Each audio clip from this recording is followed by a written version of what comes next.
주현 후 7번째 주일, 주일 예배를 시작하겠습니다.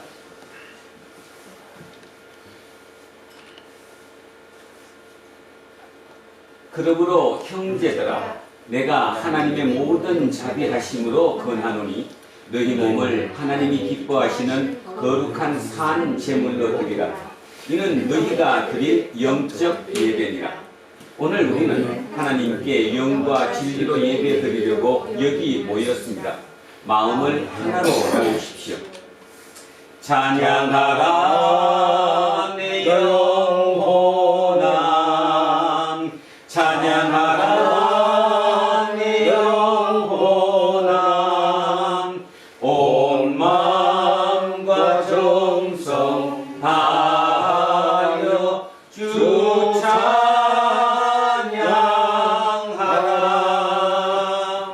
경배하라 내 영혼아, 경배하라 내 영혼아, 온 마음과 정성 다하여 주 경배하라. 온 세상의 참된 주인이시며 마지막 때 고유한 능력으로 우리를 구원하실 하나님, 우리는 지금 영혼의 깊이에서 찬송과 기도를 바칩니다. 하나님 홀로 영광을 받아 주십시오. 하나님의 아들로서 세상에 오신 예수 그리스도는 하나님의 권능과 영광을 본질로 갖고 계셨지만 사람의 고난과 시험과 무능력을 그대로 감당하셨습니다. 세상 권력과 사람들로부터 버림받아 절망의 끝자락인 십자가에 처형당하셨습니다. 우리는 이제 예수 그리스도의 고난과 십자가를 기억하면서 주님의 능력과 약속 안에서 생명을 파괴하는 세력에 맞서 보겠습니다. 이것이 바로 예수 그리스도의 제자로 부름을 받은 우리가 걸어가야 할 마땅할 길이라는 사실을 잊지 않겠습니다. 죄와 흠모와 죽음의 소용돌이 가운데서도 우리와 함께 하시며 우리를 인도하시는 우리 주 예수 그리스도의 이름으로 기도합니다. 아멘. 긍휼과 자비가 충만하신 하나님, 우리를 불쌍히 여겨 주십시오. 우리가 사는 이 세상은 거칠고 무기력하며 때로는 영악하고 무지합니다. 하나님의 영광을 제대로 드러내지 못하고 오히려 파괴하거나 왜곡시킬 때가 많습니다. 주님, 우리를 불쌍히 여겨 주십시오. 그렇습니다. 우리는 자신을 확장하는 데에만 마음을 두라고 강요하는 세상에서 중심을 못 잡고 살았습니다. 무엇이 하나님께서 원하시는 삶의 본질인지를 성찰하지 못한 채 관성적으로만 살았습니다. 주님, 우리를 불쌍히 여겨 주십시오. 지금 우리는 기후 위기가 초래하는 징조를 일상으로 경험합니다. 지구 안의 모든 생명체를 형제와 자매처럼 돌보라는 하나님의 명령을 외면한 채 그들을 편히 살기 위한 도구로만 이용합니다. 우리를 불쌍히 여겨 주십시오. 예수 그리스도의 이름으로 기도합니다. 아멘. 기도합니다.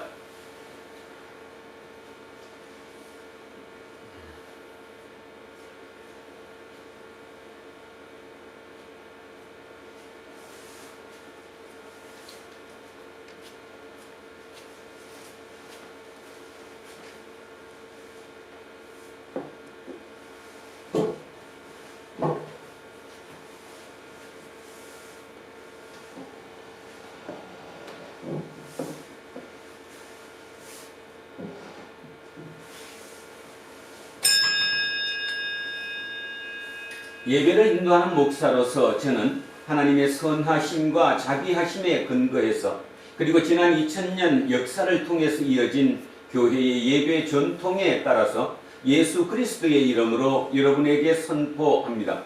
여러분이 지금 진실한 마음으로 고백한 모든 죄는 용서받았습니다.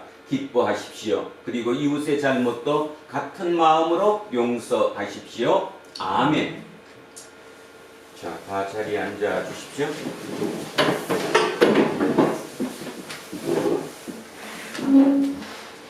찬송가 267장입니다.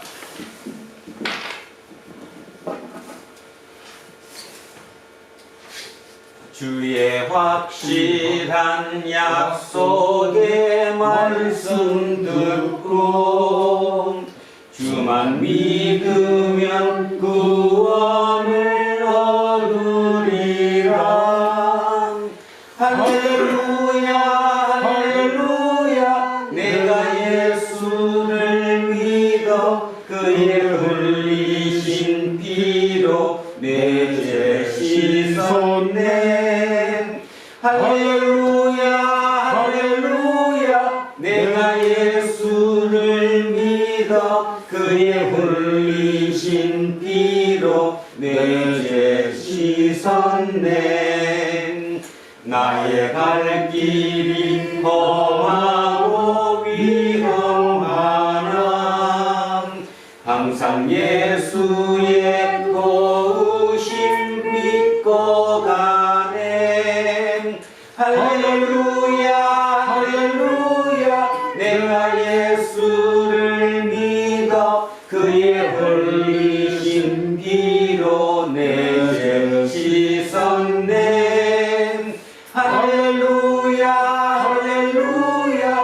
내가 예수를 믿어 그의 흘리신 피로 내 죄 씻었네.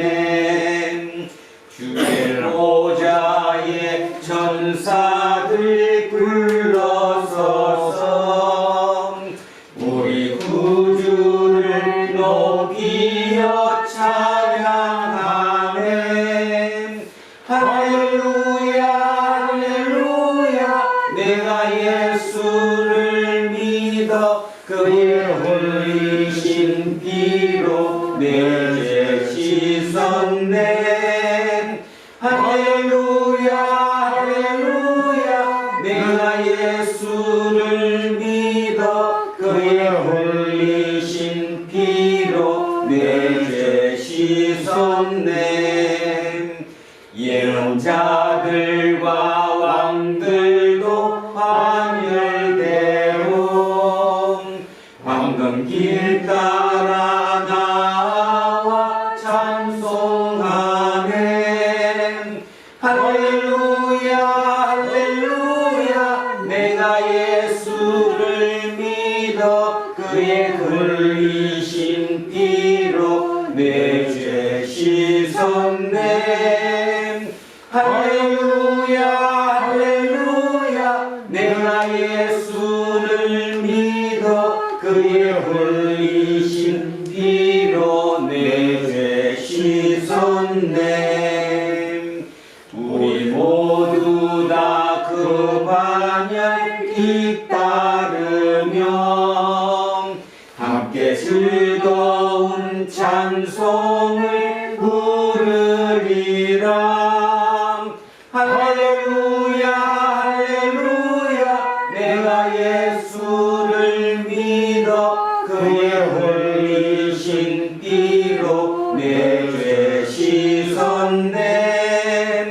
할렐루야 할렐루야. 내가 예수를 믿어 그의 흘리신 피로 내 죄 씻었네.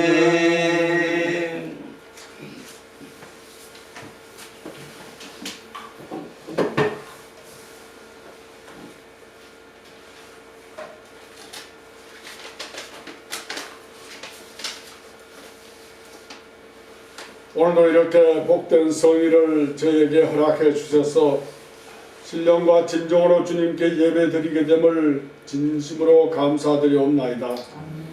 저희 안에 내주하시는 성령의 인도하심을 따라 주님 존전에 머리 숙여 싸우니 그저 왔다가 그저 가는 성도 하나 없게 하시고 말씀 중에 함께 하시는 하나님의 사랑과 은혜를 나누며 이날에 내리는 하늘의 만나로서의 힘있는 신앙생활 감당할 수 있게 역사하여 주시옵소서.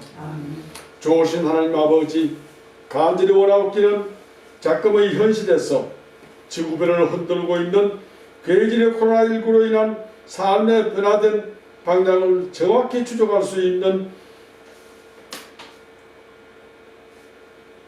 용기를 저희들께 일깨워 주시옵소서. 그리하여 새로운 삶을 통하여 하나님의 깊은 뜻을 헤아리는 명철함을 허락하여 주시옵소서. 원하옵기는 저희 들어왔는 공동체의 온 식구들이 하나같이 하나님이 공급하시는 힘으로 세상을 이기게 하옵소서. 항상 기뻐하게 하시고 쉬지 말고 기도하게 하시며 범사에 감사하게 하셔서 그리스도 예수의 뜻대로 살아가는 믿음의 식구들이 되게 역사하여 주시옵소서. 좋으신 주님, 오늘도 세상에 관심 갖는 설교를 위해 단에 세우신 목사님을 권능으로 붙잡아 주시사 영육간의 강건함을 허락하사 이 설교를 듣는 이마다 살아 역사하시는 성령님이 임재하시는 축복이 임하기를 간절히 간구하옵나이다. 항상 저희와 함께 하시는 좋으신 우리 주 예수 그리스도의 이름으로 기도드려옵나이다. 아멘. 자, 인사하겠습니다. 조금 소원해보고 삽시다. 소원해보고 하나님 사랑합니다. 하나님 사랑합니다. 이문수님을 사랑합니다. 이문수님을 사랑합니다. 이영웅님을 사랑합니다. 이영호님을 사랑합니다. 김재우님을 사랑합니다. 김재우님을 사랑합니다. 이양승님을 사랑합니다. 이양승님을 사랑합니다. 안병관님을 사랑합니다. 안병관님을 사랑합니다. 이정근님을 사랑합니다. 이정근님을 사랑합니다. 엄지수님을 사랑합니다. 엄지수님을 사랑합니다. 김종인님을 사랑합니다. 김종인님을 사랑합니다. 목사님을 사랑합니다. 목사님을 사랑합니다. 우리 이한민님을 사랑합니다.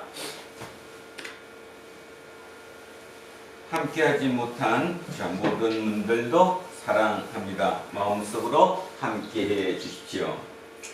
기도하겠습니다. 말씀으로 세상을 창조하신 하나님, 우리는 지금 하나님의 말씀에 귀를 기울이려고 합니다.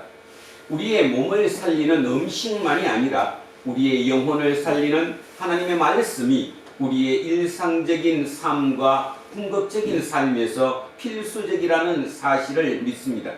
그 생명의 말씀에 온전히 집중하도록 우리를 붙들어 주십시오. 우리 주 예수 그리스도의 이름으로 기도합니다. 아멘. 첫째 말씀 갑니다. 창세기 45장으로 갑니다. 구약성서 71쪽입니다. 자, 구약성서 71쪽 맨 앞쪽입니다.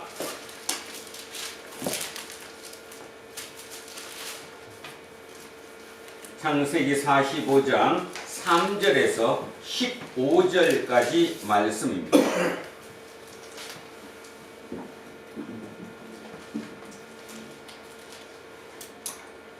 자, 71쪽 창세기 45장 3절부터 15절 시작하겠습니다.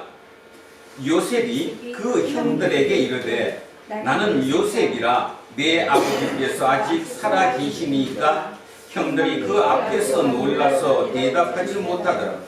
요셉이 형들에게 이르되 내게로 가까이 오소서. 그들이 가까이 가니 이르되 나는 당신들의 아우 요셉이니 당신들이 애굽에 판 자라. 당신들이 나를 이곳에 팔았다고 해서 근심하지 마소서. 한탄하지 마소서. 하나님이 생명을 구원하시려고 나를 당신들보다 먼저 보내셨나이다. 이 땅에 2년 동안 흉년이 들었으나 아직 5년은 밥가리도 못하고 추수도 못할지라.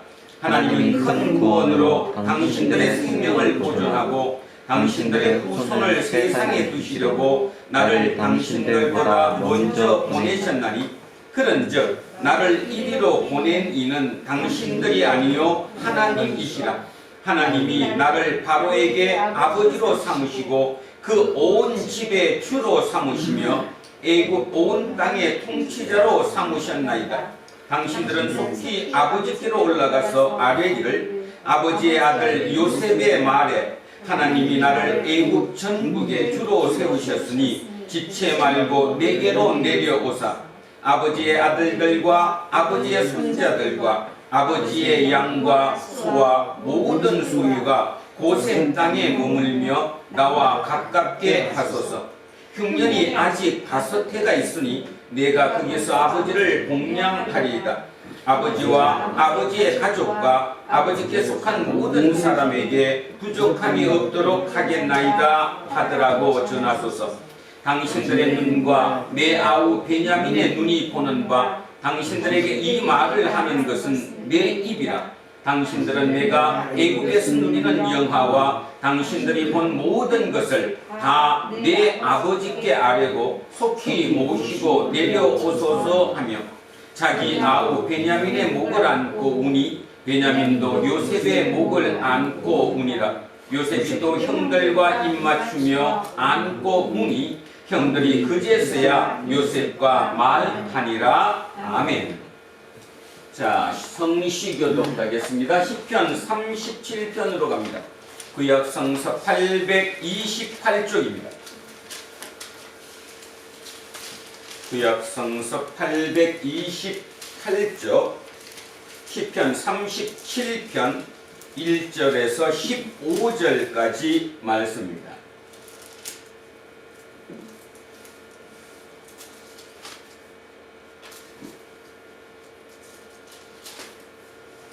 자, 시편 37편 1절에서 15절입니다. 시작합니다.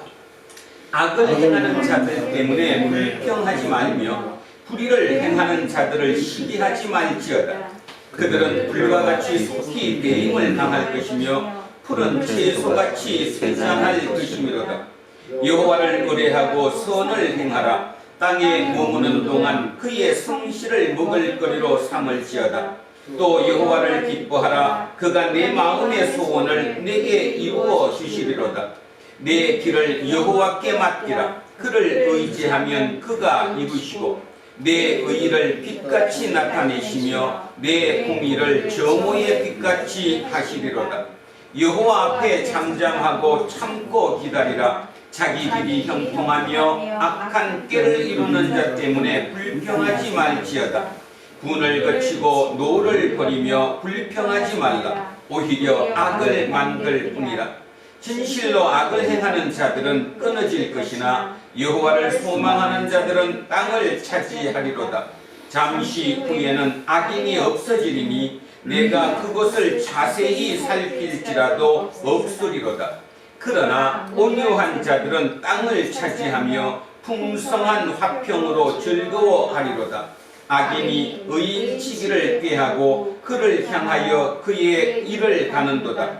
그러나 주께서 그를 비웃으시리니 그의 날이 다가옴을 보시리로다.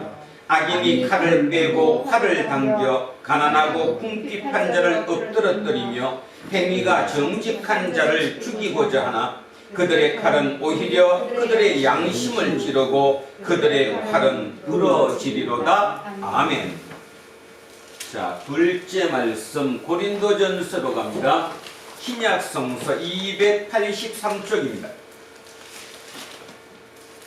신약성서 283쪽 고린도전서 15장입니다.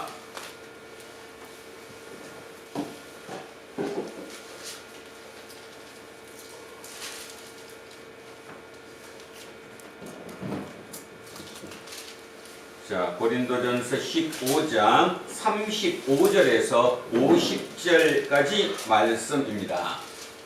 천천히 시작하겠습니다.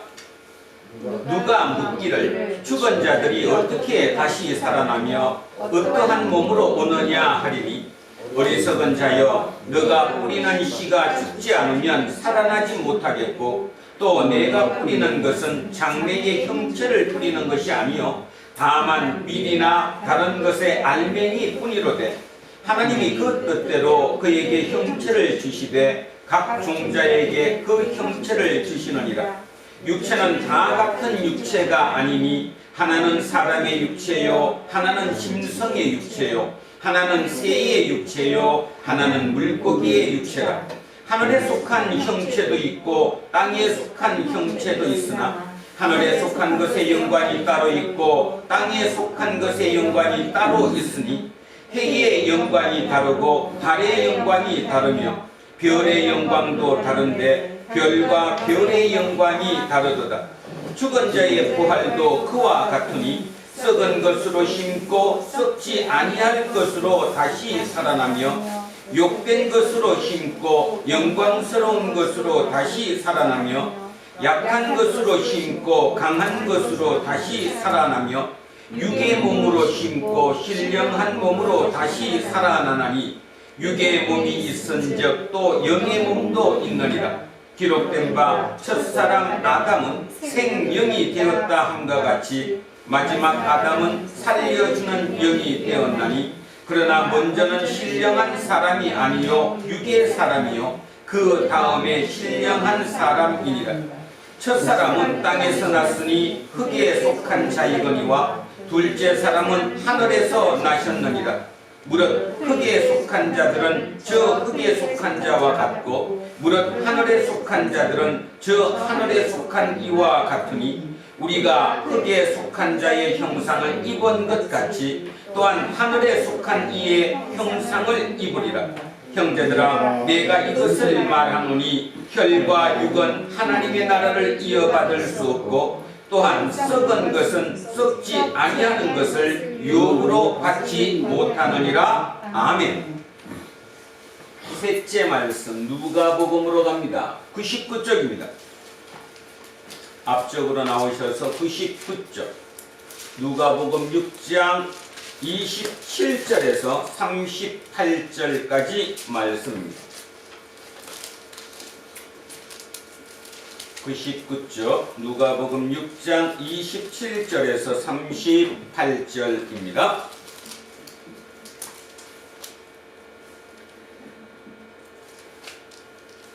자, 27절 시작합니다. 그러나 너희 듣는 자에게 내가 이르노니 너희 원수를 사랑하며 너희를 미워하는 자를 선대하며 너희를 저주하는 자를 위하여 축복하며 너희를 모욕하는 자를 위하여 기도하라. 너희의 이 뺨을 치는 자에게 저 뺨도 돌려대며 내 겉옷을 빼앗는 자에게 속옷도 거절하지 말라. 내게 구하는 자에게 주며 내 것을 가져가는 자에게 다시 달라 하지 말며 남에게 대접을 받고자 하는 대로 너희도 남을 대접하라. 너희가 만일 너희를 사랑하는 자만을 사랑하면 칭찬받을 것이 무엇이냐? 죄인들도 사랑하는 자는 사랑하느니라. 너희가 만일 선대하는 자만을 선대하면 칭찬받을 것이 무엇이냐? 죄인들도 이렇게 하느니라. 너희가 받기를 바라고 사람들에게 구워주면 칭찬받을 것이 무엇이냐? 죄인들도 그만큼 받고자 하여 죄인에게 구워주느니라. 오직 너희는 원수를 사랑하고 선대하며 아무것도 바라지 말고 구워주라. 그리하면 너희 산이 클 것이며 또 지극히 높으신 이의 아들이 되리니 그는 은혜를 모르는 자와 악한 자에게도 인자하시니라. 너희 아버지의 자비로우심 같이 너희도 자비로운 자가 되라. 비판하지 말라. 그리하면 너희가 비판을 받지 않을 것이요 정죄하지 말라. 그리하면 너희가 정죄를 받지 않을 것이요 용서하라. 그리하면 너희가 용서를 받을 것이요 주라. 그리하면 너희에게 줄 것이니 곧 부히 되어 누르고 흔들어 넘치도록 하여 너희에게 안겨주리라. 너희가 헤아리는 그 헤아림으로 너희도 헤아림을 도로 받을 것이니라. 아멘. 오늘 주신 말씀으로 갑니다. 이사야 19장 16절에서 25절 말씀입니다. 자, 이사야 19장 16절에서 25절. 자, 지난주에 이어서 천천히 머릿속에 그림을 그리며 자, 다시 한번 합독하십니다. 시작합니다. 그날에 애굽이 분야와 같을 것이라. 그들이 만군의 여호와께서 흔드시는 손이 그들 위에 흔들림으로 말미암아 떨며 두려워할 것이며 유다의 땅은 애굽의 두려움이 되리니 이는 만군의 여호와께서 애굽에 대하여 정하신 계획으로 말미암음이라. 그 소문을 듣는 자마다 떨리라. 그날에 애굽 땅에 가나안 방언을 말하며 만군의 여호와를 가리켜 맹세하는 5 성읍이 있을 것이며 그 중 하나를 멸망의 성읍이라 칭하리라. 그날에 애굽 땅 중앙에는 여호와를 위하여 제단이 있겠고 그 변경에는 여호와를 위하여 기둥이 있을 것이요 이것이 애굽 땅에서 만군의 여호와를 위하여 징조와 증거가 되리니 이는 그들이 그 압박하는 자들로 말미암아 여호와께 부르짖겠고 여호와께서는 그들에게 한 구원자이자 보호자를 보내사 그들을 건지실 것이니라. 여호와께서 자기를 애굽에 알게 하시리니 그날에 애굽이 여호와를 알고 제물과 예물을 그에게 드리고 경배할 것이요 여호와께 서원하고 그대로 행하리라.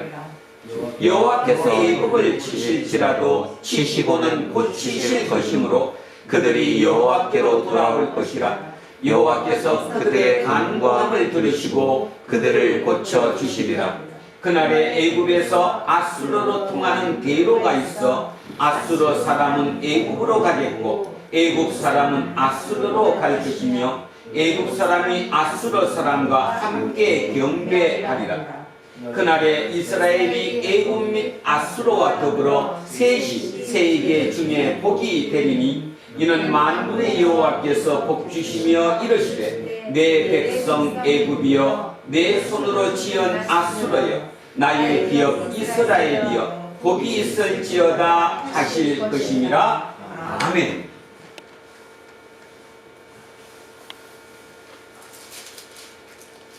코로나가 무섭게 우리한테 다가옵니다. 그래도 안 걸려야죠. 조심하셔야 합니다. 조심하는 데까지는 최소한 조심을 하셔야 그래야 되겠지요. 이런 어떤 고난의 시기를 겪고 나면 대부분의 인간들은 다시 한번 성숙의 길로 갑니다. 인류의 역사가 그렇게 왔습니다. 한 단계 한 단계 어떤 고난의 과정을 거쳐서 다음 단계로 넘어가는 거죠. 우리는 그런 얘기를 예전에는 남의 얘기로 말 그대로 글에서 또는 역사책에서 봐왔던 그런 개념으로 가다가 이제 막상 실제로 우리가 그런 입장에 처하고 나니까 이걸 어떻게 대처해야지 어떻게 해야지 참으로 어렵습니다.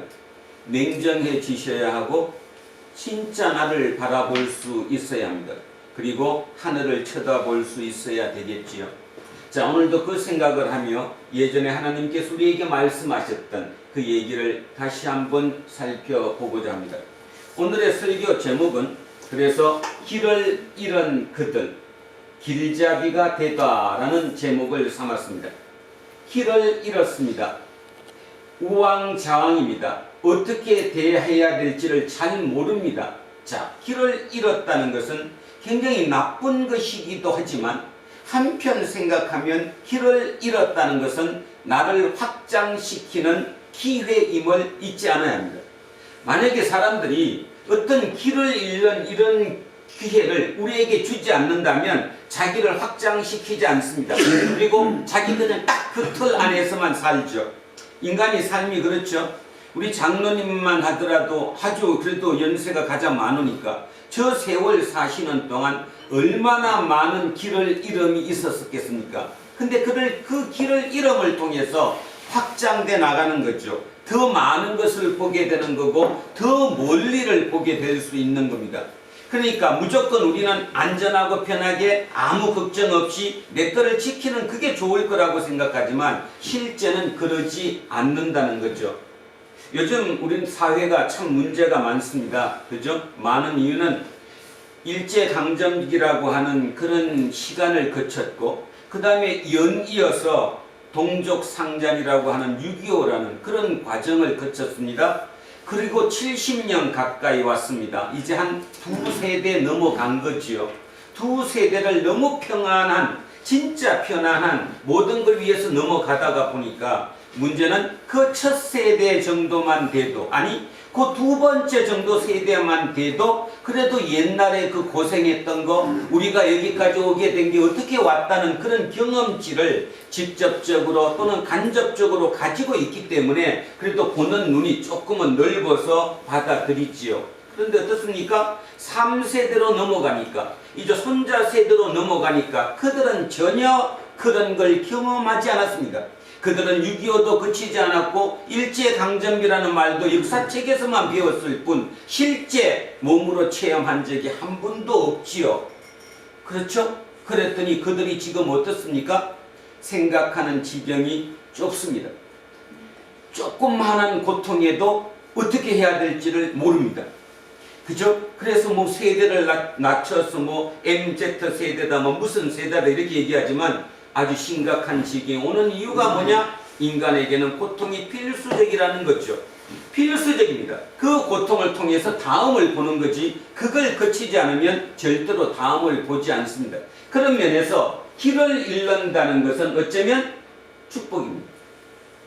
생각하기 나름이라는 거죠. 길을 잃는 것은 축복입니다. 축복인 이유가 뭐냐? 길을 잃은 그들이 결국 그 잃은 길에서 찾아왔던 그 길을 그 다음 사람에게 뭐 한다는 거요? 길잡이가 된다는 거잖아요. 길잡이가 된다. 길잡이라는 게 뭔지 알죠? 길을 인도하는 사람이에요. 아, 내가 이런 과정에서 이렇게 왔더니 너도 이렇게 오면 된다라고 가르쳐 줄 수 있는 그런 길잡이라는 것입니다. 특히 기독교가 그러합니다. 기독교는 아시다시피 엄청난 박해를 받았습니다. 그럼에도 불구하고 그 박해를 이겨냈지요. 이겨내고 세상의 길잡이가 되었습니다. 지금 대한민국에, 우리나라에 가장 결정적으로 중요한 게 뭐냐? 길잡이라는 거죠. 저런 젊은 청년들을, 우리의 손자 세대를 이미 평화의 시대만 그 70년을 살아왔던 저들을 어떻게 이끌 것인가? 그 길잡이가 누가 돼야 될 것인가? 그런데요, 지금 길잡이가 누가 돼야 될까요? 평화의 세대만 살았던, 고통은 한 번도 겪어보지 못했던 그들의 그 생각으로 길잡이가 되어서 이 나라가 간다면 아마 많은 문제가 생길 것입니다. 그런 면으로 조금 더 넓혀서 생각하면 지금 이 코로나라는 이 문제도 굉장히 불편하고 힘들고 너무 고통스럽기는 하지만 좋은 기회로 바꿀 수 있어야 된다는 것입니다. 오늘 여러분, 오늘 창세기 45장의 요셉 이야기를 읽었습니다. 여러분 읽었던 기억을 한번 되돌려 보십시오. 요셉은 길을 잃었습니다. 아버지한테 그렇게 사랑을 받았습니다. 성경책에 나와 있듯이 아버지가 뭐를 입혀줬대요? 색동옷을 입혀줬다고도 하고 또는 성경 번역본에 따라서는 채색 옷을 입었다. 아들이 12명인데 그 12명 중에 11번째 아들한테 뭐를 입혔다고 나온다고요? 채색 옷을 입혔다. 무슨 뜻인지 아십니까? 채색 옷이라고 표현된 그 표현은 장남이 입어야 될 옷입니다. 장남이 입어야 될 옷을, 그 옷을 아버지가 누구한테 입혔어요 지금? 11번째 아들에게 입힌 것도 말이 안 되는 거죠. 두 번째, 세 번째까지는 입힐 수 있습니다. 장남이 너무 엉터리 되거나 만약 예를 들면 도저히 너는 우리 가문을 이을 수 없다 안되면 둘째 아들 아니면 셋째 아들 정도까지는 채색 옷을 입힐 수 있겠죠. 우리나라도 태종 이방원이 옷을 첫째한테 입혔다가 벗겼어요 안 벗겼어요? 벗겼어요. 양녕대군에 입혔다가 넌 아무리 봐도 아닌 것 같다. 너가 하면 이 민족 자체가 문제가 있겠다. 그래서 옷을 뺏어서 몇째 아들한테 입혔습니까? 몇째 아들? 셋째 아들한테 입혔죠. 그 셋째 아들이 누구예요? 세종이지요. 그런 거죠. 채색 옷이라는 건 그런 의미입니다. 근데 성경에서 보면 그 채색 옷을 11번째 아들한테 입혔습니다. 지금 여러분이 생각하는 거와 상상 이상으로 대단한 일이 벌어진 겁니다. 그러니 그 마음속에 자부심, 뿌듯함, 기고만장함이 어떠했겠어요? 그래서 성경은 얘기합니다. 형들이 팔아먹었다고. 팔아먹었다고. 그런데요, 오늘 읽었던 45장에서 그 팔아먹었던 요셉이 형들을 만나서 뭐라고 얘기하느냐 하면 당신들 탓이 아니다. 하나님이 우리 모두를 살리기 위해서 나를 먼저 이곳에 보냈다라고 얘기합니다. 우리는 이걸 성경으로 읽습니다. 그냥 아 맞아, 요셉은 대단한 사람이니까 그렇게 생각할 수 있어. 여러분, 지금 여러분을 그렇게 생각하셔야 된다니까. 지금 여러분을 왜 목사의 아내가 돼가지고 요양원에 가 있느냐, 그지? 사람들은 그렇게 하죠. 그 목사 참 문제 있다.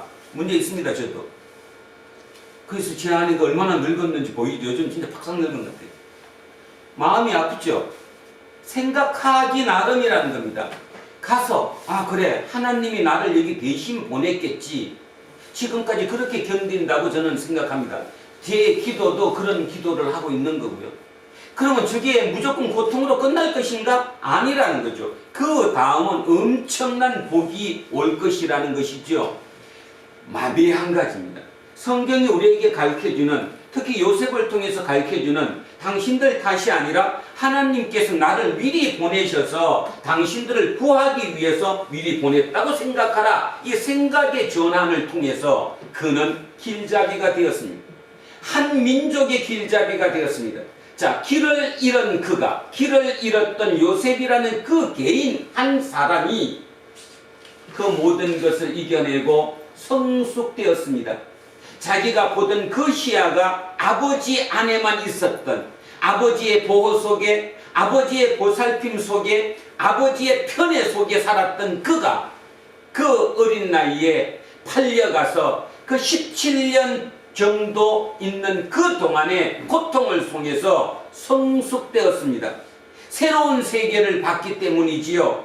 넓은 세계를 봤기 때문입니다. 그러니까 생각이 바꿨습니다. 아, 나를 여기에 보내신 것은 형들이 나를 팔아먹어서 보낸 게 아니라 하나님께서, 우리의 신이 나를 미리 보내신 거라고 생각의 전환을 가져왔죠. 그래서 그는 길을 잃었던 그가 길을 잃은 새로운 사람들의 길잡이가 되었다라는 뜻입니다. 우리는 길잡이라는 말을 좋아합니다. 누구든 길잡이가 되면 좋다고 얘기하죠. 그러나 기억하십시오. 길잡이는 길을 모르는 사람을 이끌 때, 길을 잘 몰라서 헤매는 사람을 제대로 길로 갈 수 있게끔 이끌어주는 사람이 길잡이지요. 길잡이는 먼저 본 사람입니다. 먼저 본 사람, 고통도 먼저 당한 사람, 그 과정을 먼저 거쳐간 사람, 그가 이끌 수 있지요. 안 그러면 이끌 방법이 없잖아요. 지금 그 헤매는 사람을 어떻게 이끌 거냐는 거예요. 말은 굉장히 좋아하지만 길잡이가 되는 그 과정, 그 훈련 과정을 우리는 견디기 너무너무 어려워합니다. 그 과정을 견뎌야죠. 근데 견디는 게 그냥 견디는 게 아니라는 거예요. 그냥 이를 악물고 견디는 게 아니라 생각의 전환을 가져와서 던지는 거죠. 아, 이게 무슨 뜻이 있어? 그런 면에서 우리 기독교인들은, 우리 예수쟁이들은 어마어마한 힘을 가지고 있는 것입니다. 아, 하나님께서 나를 통해서 이루고자 하시는 무슨 일이 있어. 그래서 나를 지금 이 처지에 이 과정을 거쳐가게 하는 거야. 그게 어렵지만 쉽습니다. 어렵지만 쉽다. 참 말이 안 맞죠? 그냥 세상 사람들은 어렵습니다. 근데 우리는 그들보다 쉽습니다. 왜? 하나님을 믿으니까. 그것이 믿음이죠. 진짜 믿으니까. 그 예수 그리스도를 내가 진짜 믿으니까. 그분이 나를 함께 해준다고 믿으니까. 내 모든 것이 그분 속에 있다고 믿으니까. 그래서 그게 자기 부인이 있죠. 나를 부인해야 그분이 보이잖아요. 나를 부인하지 못하니까 날마다 열받잖아요. 자기 부인, 그 얘기를 합니다. 그래서 오늘 중요한 얘기를 하고 있는 것입니다. 길을 잃었습니다. 절망입니다. 근데 누군가는 그 절망에서 그냥 죽습니다. 근데 누군가는 그 절망, 길을 잃은 그곳에서 길을 헤쳐나갑니다. 뭐를 가지고? 희망을 가지고. 절망을 바꿔서 희망을 가지고. 그 희망이 뭡니까? 하나님이죠. 하나님이 나를 만드셨다면 이 과정도 하나님이 주신 거다. 그러면 가는 길도 하나님이 인도하신다. 이 확신을 가지니까 우리는 그것을 믿음이라고 부르죠. 그 믿음을 통해서 그 길을 통과했어요. 통과하는 그 모습을 길을 잃고 바라보는 누군가가 쳐다보는 거예요. 이야, 진짜 대단하네. 그리고 절로 무릎 꿇습니다. 절로 무릎 꿇죠. 기독교는 그 때문에 여기까지 온 것입니다. 진짜 그렇죠? 그렇지 못했다면, 우리가 뻐기고 폼 잡았다면 기독교는 이미 예전에 사라졌습니다. 근데 우리는 뻐기지 않았고요. 그 고통의 과정을 진짜 긍정적인 마인드라고 하는 요즘 그 생각으로, 생각의 전환을 통해서 이어왔더랬습니다. 그리고 세상의 중심이 되었습니다. 지난주에 잠깐 말씀드렸던 동로마 서로마가 갈라지고 로마의 용병으로 들어왔던 게르만족이 서로마를 완전히 점령하고 집어삼켰을 때, 그리고 그 게르만족이 쪼개져서 여러 나라로 소국으로 나누어졌을 때, 그때 소국으로 나눠졌다고 해도 국가를 통치할 수 있는 능력이 없었던, 가장 대표적으로 생각하는 능력이 없었던 그들, 글도 제대로 읽을 줄 몰랐던 그들이 뭔가 조직을 하고 이거를 만들어내는 그 힘이 필요했다고 제가 말씀드렸어요. 그 힘에 가장 적절했던 사람이 바로 유대교인들과 기독교인들이라고 얘기했습니다. 주일마다, 지금 주일이라고 하면 안 되죠. 그때는 안식일마다 회당에 모여서 하나님에 대한 생각을 하고 있었던, 사고를 가지고 있었던, 생각할 수 있는 능력을 가졌던 그들이 결국 유럽을 지배하게 된 거다. 그 사상이 지금도 이어지고 와서 이 동쪽에 있는 이 나라 대한민국까지 그 기독교가 들어오게 됐다. 대단한 거 아닙니까? 아직도 전 세계 인구 약 79억 80억 중에 23억 이상이 기독교인이라는 사실, 무엇을 의미하는 것이지요? 그게 지금 그냥 숫자로 몇 명이 돼 있다가 아니지 않습니까? 그 힘이 뭘까? 그 힘을 저는 소프트 파워라고 정의하고 싶습니다.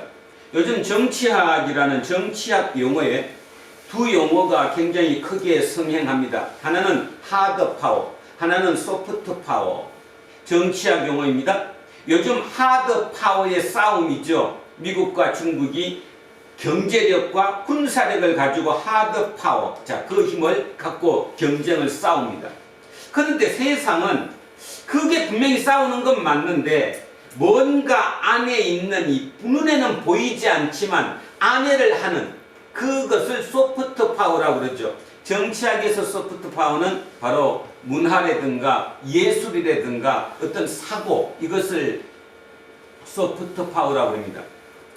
몇 주 전에 독일에 있는 어떤 연구소가 발표한 게 있는데, 전 세계에서 하드 파워가 가장 강한 나라는 당연하죠? 미국과 중국입니다.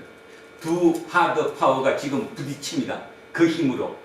그런데 소프트 파워가 가장 강한 나라가 어딜까 했더니 1등이 독일이고요. 2등이 한국이었습니다.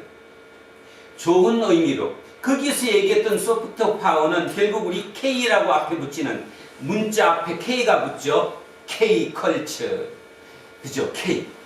K 무비 부터 해갖고 여러 개, 이런 저력, 이게 소프트 파워다, 이렇게 얘기를 했는데, 제가 오늘 설교를 하면서 얘기는 그거를 정의를 넓은 범위에서 좁은 범위로 축소시키겠습니다.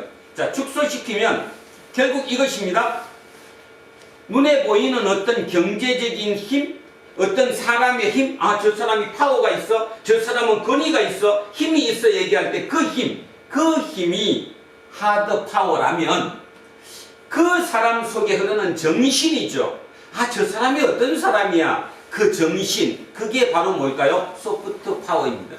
예수쟁이는 하드 파워가 강한 것보다는 소프트 파워가 엄청 강한 사람입니다. 여러분 속에, 또 제 속에는 소프트 파워가 있습니다. 근데 그 파워는 보이지 않아요. 보이진 않지만 그냥 또 안 보이는 게 아니라 사람들이 뭔가 감을 느껴요. 아, 저 사람한테는 함부로 할 수 없다. 저 사람 내공이 있다. 뭔가 속에 뭔가 있다. 이거죠. 자, 그런 면에서 오래전에 유럽이라는 생기고 로마가 무너지고 유럽이 생기고 이렇게 왔던 그 와중에 제가 설명했다시피 유대교인들과 기독교인들이 사고할 수 있는 그 능력으로 그 모든 요소를 이끌어왔다. 그게 지금 2000년 이상을 이어오고 있다. 자, 그러면 지금부터 어떻게 될 것이냐 문제죠.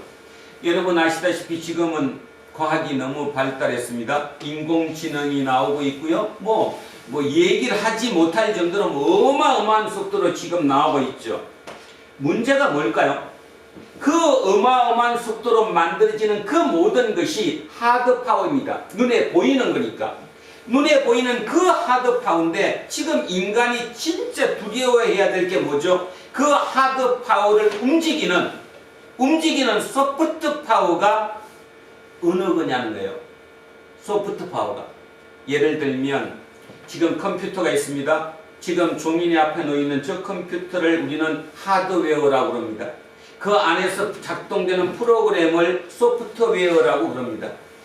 하드웨어는 소프트웨어에 의해서 작동됩니다. 소프트웨어가 나쁜 쪽으로 나가면 나오는 결과치도 나쁜 것이고 좋은 곳으로 가면 당연히 좋아지는 거죠. 그러면 결국은 뭔 말이냐 하면 예수쟁이, 예수라는 이 소프트 파워, 이것을 우리가 잘 쓰면 겉에 보이는 이 하드파워, 하드웨어를 멋지게 만들어낼 수 있지만 진짜 모두가 함께 잘 살 수 있는 것을 만들어낼 수 있지만 만약에 안에 보이지 않는 그 속에 있는 소프트가 나쁜 생각, 의도적으로 자기 이익을 추구한다거나 아니면 탐욕을 가진다거나 나만을 가진다거나 하는 그 프로그램으로 이 하드웨어를 움직인다면 그 사회는 죽음의 사회로 가겠죠. 그래서 학자들 사이에서도 이거 너무 발전하면 안 된다, 인간이 죽는다 이렇게 얘기하는 사람들도 있고 한쪽에서는 아니다, 결국 인간을 살릴 거다 하는 사람도 있겠죠. 코로나를 겪으면서 여러분 느끼듯 코로나와 똑같은 상태로 아마 내분이 일어날 것입니다. 그 기간이 얼마인지는 모르겠지만 그러나 결론적으로 최후에 가서 결국은 선이 악을 이길 것이라고 저는 확신합니다. 왜 확신하느냐? 예수를 믿으니까. 마지막 심판을 믿으니까. 결국 악이 선을 이긴다? 못 이긴다. 선이 결국은 악을 이긴다. 가는 과정 중에 있을 뿐이다. 지금 우리는 과정 중에 있을 뿐이다. 그러면서 제가 오늘 설교하면서 우리 도란노 공동체 모든 식구들에게 부탁하고 싶은 게 뭐냐? 지금부터 진짜 소프트 파워를, 소프트웨어, 내 속의 생각을 예수로 채워라. 온전히 채우면 결국 우리는 빠른 시간 내에 좋은 세상을 만드는, 다시 얘기하면 하나님의 나라를 이 땅에 건설할 수 있지만 아직도 내 속에 있는 나, 탐욕, 이기주의적인 거, 그죠? 이것이 내 더 강해서 그 실력으로 이것을 이루어진다면 그 세상은 더 나쁜 세상으로 계속 이어갈 수밖에 없다.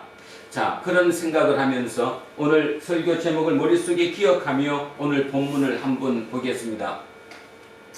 오늘 본문이 이렇게 출발을 합니다. 이집트 얘기하는 거죠. 이집트, 애굽이. 자, 지난주에 15절까지 어떻게 됐어요? 이집트는 망한다, 망한다? 망한다. 이집트 망한다. 자, 망한다고 그랬어요.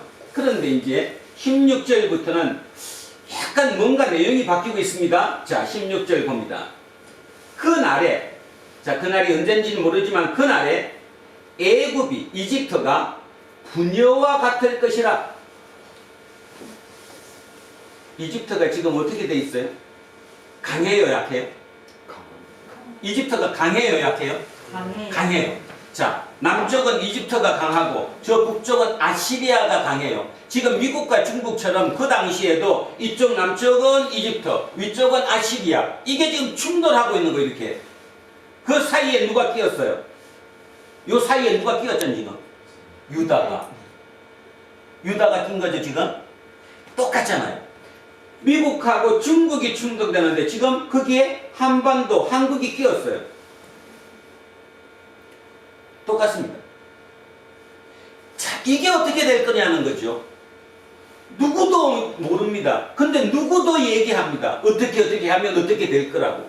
근데 진짜 진지하게 오늘 이 과정을 통해서 우리를 한번 보자고. 자, 애굽이, 그러니까 이쪽 이집트가 부녀가 칠 거예요. 부녀란 말이 여자 얘기하는 거예요. 부녀자들은 남자보다 담대해요, 조금은 약해요. 또 이게 남녀 차별하는 거 아닙니다. 하여튼 부녀자라는 의미 자체가 느끼는 게 부녀자라니까 막 벌벌 떤다는 거예요. 막 걱정이 돼갖고 이런 상태를 이렇게 표현했습니다. 이집트가 부녀 같을 것이라.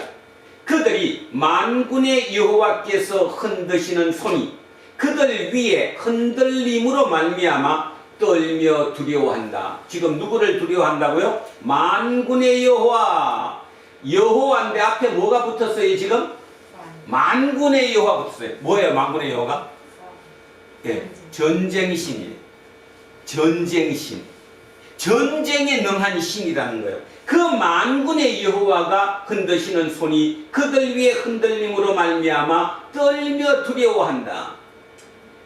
유다의 땅은, 유다입니다. 이스라엘 유다의 땅은 애굽의 두려움이 된대요.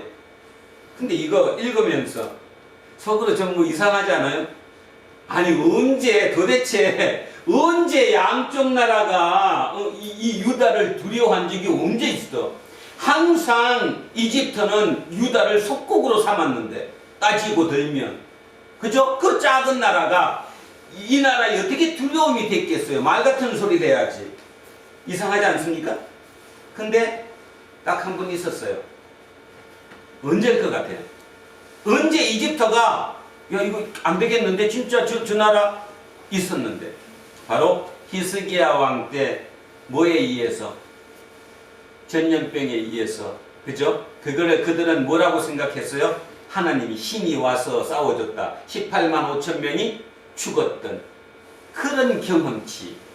자, 그 당시 고대인들 입장에서 한꺼번에 18만 5천 원의 그 강대국의 병사가 망해가지고 가는 것, 죽음으로 가는 것을 보고 두려움을 느낀 것. 이야, 그런데 그 싸움이 진짜 하드웨어와 하드웨어가 부딪힌 싸움이 아니고, 그죠?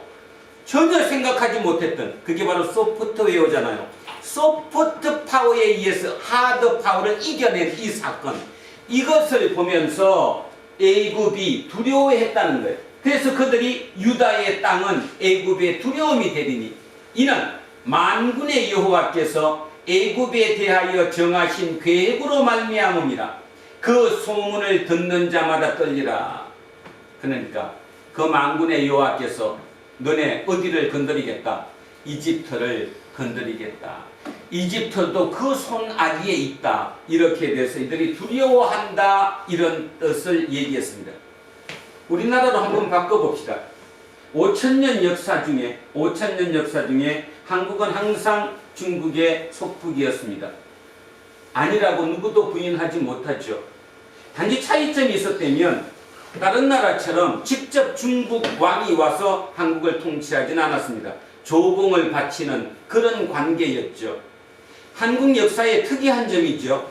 다른 나라 같으면 진짜 다른 데 들어와 직접 통치까지, 왕까지 교체가 되는 모든 게 일어났는데 이 한반도의 우리 민족은 그런 경우는 별로 없었습니다. 물론 일제 36년 동안 일본이 직접 통치를 하기는 했지만 그 기간이 굉장히 짧았다는 거죠. 역사적으로 따져서. 그래서 우리 민족은 속국이고 조공을 바치는 것까지는 됐지만 쉽게 얘기해서 완벽하게 그들의 통치 안에 들어간 적은 별로 없었다라는 것입니다. 그런데 최근에 들어와서 이제 요즘 와서 이제 중국이 뻗대긴 하지만 그래도 한 10년, 20년 전만 해도 중국은 한국이 모델이었습니다. 그 조그만 나라가 옛날에 항상 조공바치던 그 나라가 모델이었다니까요. 지금도 그 나라들이 한국을 함부로 못하는 거 딱 하나입니다. 뭐죠? 반도체죠. 이게 언제까지 힘을 쓸지는 누구도 모릅니다. 누구도. 요즘 이게 새로운 그 추세를 읽어보다 보면 지금 반도체, 메모리 반도체가 앞으로 별로 힘을 못 쓸 거다 이런 얘기를 합니다. 이유가 뭐냐면 메타버스로 이런 식으로 발전하면 그 반도체 칩은 메모리 칩이 아니라는 거죠. 힘이 약하다는 거죠. 그 칩으로 가야 된다 이렇게 얘기는 하긴 하지만 어찌되었건 지금까지는 그 반도체 하나만 갖고도 미국과 중국이 한국을 함부로 대하지 못하는, 그래도 두려워할 수 있는 나라가 조금은 있었다라는 거죠. 이와 비슷합니다. 자, 18절 갑니다. 그날에 애굽 땅에 가나안 방언을 말하며, 저 마음이 막 설레죠? 이집트 땅에서 가나안 방언이니까 어디까요? 유다 말을 한다는 거예요. 이스라엘 유다의 말을 하며 만군의 여호와를 가리켜 맹세하는 5 성읍이 있을 것이며 그 중에 하나를 멸망의 성읍이라 칭하리라. 이게 이제 굉장히 논란이 많아서 최근에 이게 했으면 이게 번역할 때 오역이 일어났을 거다. 그래서 지금 새롭게 나오는 번역본들은 여기를 태양의 성읍이라고 나와 있습니다. 쉽게 얘기하면 뭔 뜻이냐 하면 이집트의 주신이 뭐예요? 이집트의 주신 태양신이잖아요. 태양신. 그 태양신의 아들을 뭐라고 그래요? 파라오. 바로라는 말은 태양신의 아들이라는 뜻이거든요. 그러니까 태양신이 주신이에요. 근데 그 태양신을 모시던 그 성읍이 망한다는 거예요. 성읍이. 자, 중요한 거 5 성읍이라고 그랬습니다. 이거를 참 고민을 많이 하고 묵상을 많이 했습니다. 뭘까? 저게 도대체 뭔 말일까? 아무리 이사야를 통한 예언이라 해도 예언이 지금 이사야는 그 90% 이상 다 맞는데 맞아 들어갔는데 이게 무슨 의미일까? 제 생각은 그렇습니다. 지난번에 우리 모압 기억하십니까? 모압 할 때 뭔 얘기를 제가 말씀드렸냐 하면 유다가 피난민들이 어디로 갈 때 모압 쪽으로 갔을 때 모압 왕이 피난민을 뭐 해달라? 받아달라. 이렇게 제가 해석을 해드렸습니다. 그죠? 기존의 해석은 거꾸로 모압이 유다, 예루살렘에 조공을 바쳐가면서 우리 도와달라는데 아닐 수 있다라는 생각. 여기도 마찬가지입니다. 지금 이스라엘은 어떻게 됐어요? 지금 이스라엘이 아시리아가 쳐들어와서 뭐만 못 삼키고 마지막 요거만 딱 남고 예루살렘만 남고 나머지 성읍들은 지금 다 뭐예요? 전쟁으로 지금 다 치고 있는 거예요. 그럼 여러분 전쟁이 났어요. 서울만 지키는 거예요. 지금 나머지 서울을 지어야 나머지는 다 지금 적의 침략에 당했어요. 그러면 거기 살던 백성들이 아이고 감사합니다, 고맙습니다, 나 좀 살려주세요 하고 살았겠어요? 아니면 그 중에 일부는 도망갔겠어요? 도망갔겠지. 우리는 그들을 뭐라고 부르는데? 난민. 최근에도 난민이 많이 나왔어요, 안 나왔어요? 특히 시리아 난민이 수백만 명이 유럽으로 들어갔잖아요. 독일의 메르켈은 몇 명을 받아들였고 90만 명에서 100명 가까운 시리아 난민을 받아들였고 영국은 20만 30만 정도 갔는데 못 받아들여서 투쟁이 일어났고 결국은 유럽연합에서 영국이 브렉시트 했던 결정적인 원인이 그 내면이 뭐에서 나온 거예요? 바로 시리아 난민을 어떻게 받아들일까에 대한 문제부터 그게 불거진 거거든요. 우리는 못 받아들이겠다는 거예요. 우리는 왜 우리가 그걸 받아들여서 걔들이랑 같이 사냐? 우리 거 다 뺏기는데 그래서 브렉시트 한 거거든요. 근본 원인이. 그런 것처럼 똑같습니다. 그 생각을 만약에 한다면 이때도 지금 예루살렘을 제외한 나머지 성읍들이 그냥 다 당했는데 그들이 가만히 있었겠냐는 거예요. 갔겠죠. 가장 많이 간 곳이 어딜까요? 이집트다. 이집트로 난민들이 이집트로 들어간 거예요. 이 얘기가. 그 이집트에 들어가니까 이집트 땅에 가나안 말을 해요. 팔레스타인 말을 해요. 유다 말을 한다니까요. 그 소리가 막 들리는 거예요. 그러면서 만군의 여호와를 가리켜 맹세하고요. 5 성읍이 적어도 도시 성읍 5개 정도는 유대민 난민으로 가득 채워졌다 그겁니다. 그 난민이 들어갔던 그 도시 중에 끝없이 유대인의 파워, 그 파워가 소프트 파워겠죠. 그 소프트 파워라고 부르는 하나님의 힘, 야훼의 힘으로 거기서 자기들의 나라를 만들어낸 거예요. 거기가 바로 지금도 남아있는 어디입니까? 알렉산드리아. 알렉산드리아, 람셋, 지난번에 했던 노, 이곳들, 이런 곳들이 다 이쪽 난민들이 그쪽을 장악한 것이거든요. 그래서 저는 그럴 것 같습니다. 이 얘기가 그 얘기일 거다. 쉽게 얘기하면, 다시 얘기하면, 유다가 예루살렘을 지배한 나머지 쪽이 망하면서 거기에 있던 그 사람들이 어디로 난민으로 도망갔냐 하면 애굽으로 갔다. 그래서 애굽에 적어도 5개 성읍 정도가 그들이 거기를 장악하고 살게 되었다, 이런 뜻입니다. 중요한 것은 지금 여기부터입니다. 여기부터. 그들이 그 도시에 정착을 하고 난민으로서 들어왔어요. 주인입니까? 주인이 아닙니까? 주인이 아니에요. 근데 그 땅에 들어가서 지금 살아요. 그러면 그들이 누구를 원망해야 되는데, 아니 그 시대로 돌아가면 지금부터 2700년 전이니까 그 시대로 돌아가서 생각해보면 그들이 누구를 원망해야 돼요 지금? 하나님. 그럼 야훼 하나님이 우리를 버렸잖아요. 그죠? 똑같잖아요 지금. 하나님 왜 나한테 주는, 코로나를 왜 나한테 나를, 하나님이 내가 얼마나 열심히 교회 다녔는데 하필 이런 얘기가 남의 얘기일 때는 그냥 되지만 남의 얘기가 아니면, 절실한 내 얘기가 되면 그게 참 쉽지 않습니다. 받아들이는 게. 이게 무슨 뜻일까? 그런데요, 유대인의 강점이 뭔가를 한번 가만히 생각해 보세요. 유대인들이 이 디아스포라로 여러 군데 퍼졌습니다. 기억나시죠? 근데 그들이 그 퍼진 그곳에서 다 잘 정착했어요? 쫓겨났어요? 그러면 저걸로 합시다. 바벨론, 이제 이후에 바벨론 포로가 되잖아요. 바벨론 포로로 가서 고레스 왕이 너네 나라 돌아가라 그랬어요, 안 그랬어요? 안 했어. 아니, 그러니까 바벨론 포로로 들어갔을 때 나중에 페르시아의 고레스 왕이 이제 너네들 지는 나라 돌아가도 된다. 그래서 1차 기한, 2차 기한 있잖아요. 네. 그때 다 돌아왔어요. 진짜 극히 일부만 돌아왔어요. 일부만. 왜 그럴까? 거기가 더 살기가 좋아. 그렇지. 거기 사는 게 훨씬 나으니까. 이미 거기는 내 아들, 내 손자니까 걔네들은 거기 이미 정착했다는 거예요. 자, 여러분 머리 잘 쓰세요. 정착했다는 말은 이미 그들은 거기에 정착을 했어요. 그러면 거기 있던 원주민들로부터 인정을 받았다는 거예요? 못 받았다는 거예요? 받았다는 거지. 인정을 못 받았으면 그들이 쫓아내지. 그죠? 그 점을 생각하면 충분히 이해가 가죠. 충분히. 자, 그들은 거기서 정착을 잘했어요.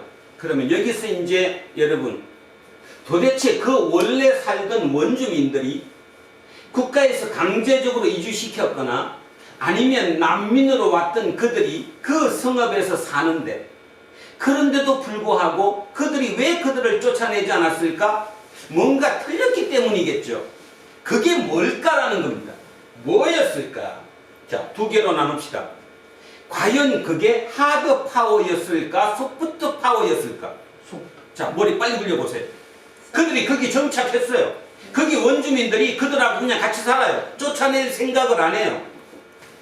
그 힘이, 그 파워가 소프트 파워였겠어요? 하드 파워였겠어요?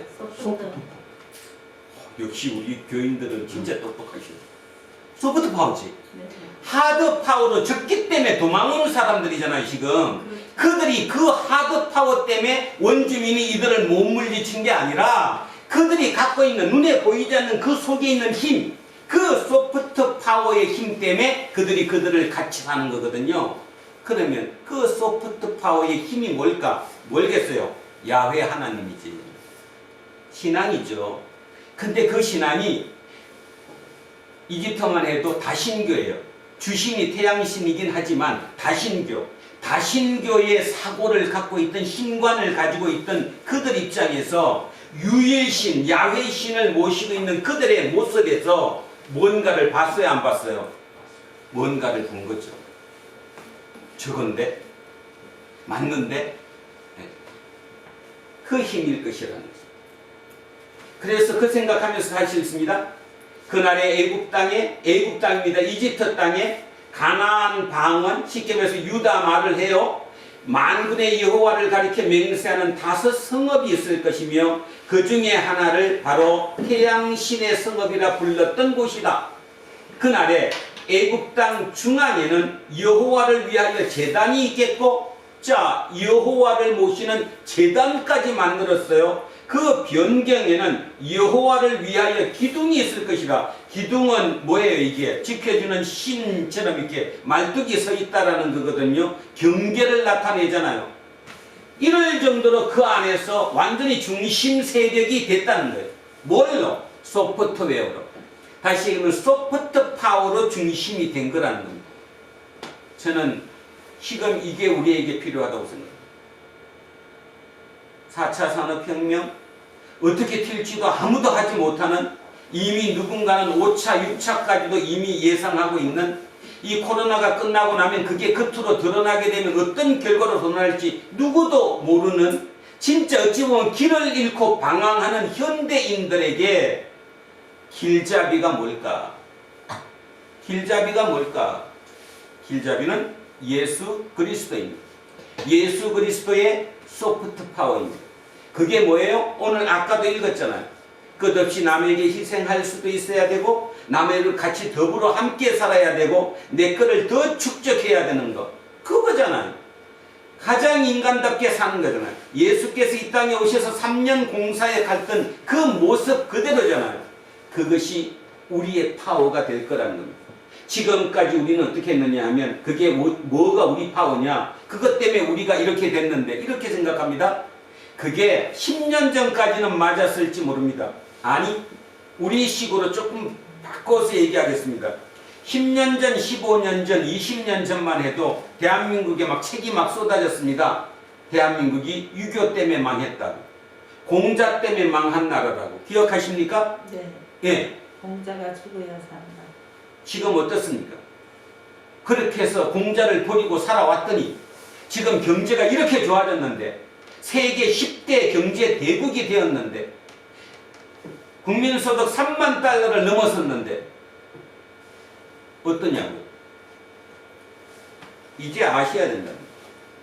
아무리 겉에 보이는 파워, 그죠? 하드 파워가 강해 보이고 멋지게 보여도 그 안을 작동시키는 소프트 파워가 약하면 그것은 죽습니다. 우리가 지금 딱 그 꼴에 걸렸잖아요. 거기에 걸렸어요. 그래서 예수도 안 믿어요. 이렇게 하면 또 이상하게 여러분, 나 믿는데? 아니요. 진짜 믿는가 생각해 보시라고. 20년 전에 신앙 지금 가지고 있습니까? 그 믿음 갖고 계시냐고. 진짜 하나가 생기면 그저 목사님 뭐 하느라고, 지금 목사 때문에 얘기하는 건 아닙니다. 성리를 내서 같이 논아먹자고 쌀 나누기까지 했던, 그랬던 우리들 아니에요? 지금 어떻습니까? 너는 너고 나 아니에요? 나는 나잖아요. 그죠? 전부 다 그겐 돈만이, 그 돈의 힘으로 지금 모든 교회도 흘러갑니다. 이유 불문입니다. 그게 하나님이 어디 있습니까? 근데 그들은 얘기하겠죠. 그 돈이 하나님이 주신 거라고. 천만의 말씀. 천만. 다시 여기를 생각해 보십시오. 자, 이스라엘, 다시 얘기하면 유다의 백성들이 아시리아의 공격으로 뿔뿔이 흩어졌습니다. 난민이 되었습니다. 그런데 왕은 우리를 지켜주지 못합니다. 왕은 오직 예루살렘 성만 이렇게 붙잡고 버티고 있습니다. 도망가야 합니다. 그래서 이집트로 도망갔습니다. 도망가서 날마다 원망했습니다. 야훼 하나님이 무슨 하나님이냐, 우리를 이렇게 버리는데. 그러다가 그들은 모였습니다. 회당을 모였습니다. 10가구가 되면 사람이 모여서 안식일을 지킵니다. 제사를 못 지내니까 그들이 뭐 하는 거예요? 생각을 하는 겁니다. 이거 뭐지? 하나님이 뭐지? 야훼 하나님이 왜 우리에게 이렇게 했지? 그리고 그들은 답을 찾았습니다. 그들은 답을 찾아냈습니다. 그들은 거꾸로 야훼 하나님을 버린 게 아니라 더욱더 똑같이 하나로 붙잡았습니다. 옛날에는 막연했는데, 옛날에는 그냥 돼지 잡아놓고, 아니 소 잡아놓고 양 잡아놓고 제사 지내면 그걸로 끝났는데, 지금은 아니에요. 안식일마다 모여가지고 성경을 읽는 거예요. 여러분 아십니까? 우리 지금 이 성경의 원 본문이 무엇인지, 이 성경 번역의 원본이 무엇인지 아십니까? 우리는 그거를 70인역이라고 부릅니다. 70인역. 70인역이 무엇인지는 아시죠? 70인역은 바로 좀 전에 제가 얘기했던 진짜 이렇게 난민으로 도망 들어갔던 이집트, 거기에서 5개 성읍이라고 얘기했던 그 중에 한 성읍, 지금의 이름으로 알렉산드리아. 이 알렉산드리아를 그 점령했던 유대인들이 자기 자식이 태어납니다. 손자가 태어납니다. 정손자가 태어납니다. 문제는 부모님이, 할아버지가, 증조할아버지가, 고조할아버지가 믿어왔던 이 야훼 신을 똑바로 믿어야 되는데 읽을 방법이 없습니다. 왜냐하면 히브리어로 돼 있으니까. 그들은 이미 히브리어를 잊어먹었습니다. 말조차도 잊어먹었습니다. 그런 당연히 모릅니다. 그들이 모여서 한 게 뭐예요? 우리 일하면 죽는다. 우리 새끼들, 이 새끼들한테 이거 일으켜야 된다. 사고하게 만들어야 된다. 그래서 긴급하게 이집트 왕에게, 황제에게 건의합니다. 우리 경전을 번역할 수 있게 뭐 해주십시오? 허가해 주십시오. 그랬더니 이집트의 파라오가 오케이 했습니다. 왜 했을까요? 파라오 입장에서는 이 히브리 경전을 번역해서 알렉산드리아에 있는 그 도서관에, 세계 최고의 도서관이라고 부르는 도서관에 딱 놓는 게 그 황제의 치적이 될 수 있거든요. 그래서 알렉산드리아에 있던 유대인들이 본토 이스라엘 유다에 있는 사람들에게 건의합니다. 우리 후손들이 글을 읽지 못합니다. 히브리어를 잃어버렸습니다. 그래서 이걸 못 읽으니까 뭘로? 그때의 공용어, 그때 그 당시 그 시대의 공용어를 헬라어라고 그러죠. 헬라어로 번역 좀 해주십시오. 그래서 이스라엘에서 12지파니까 한 지파에 6명씩 뽑았습니다. 학자들을. 그러면 그래서 빨리 암산. 12지파니까 6명씩 뽑았으면 총 몇 명이에요? 72명. 72명을 긴급히 알렉산드리아로 파견합니다. 알렉산드리아에 온 72명들이 그 독방에 앉아서 이 히브리 말을, 이 구약 성서를 헬라어로 번역했습니다. 정확하게 따지면 우리는 이것을 뭐라고 해야 되죠? 72인역 이렇게 해야 되는데 그냥 편의상 70인역이라고 얘기합니다.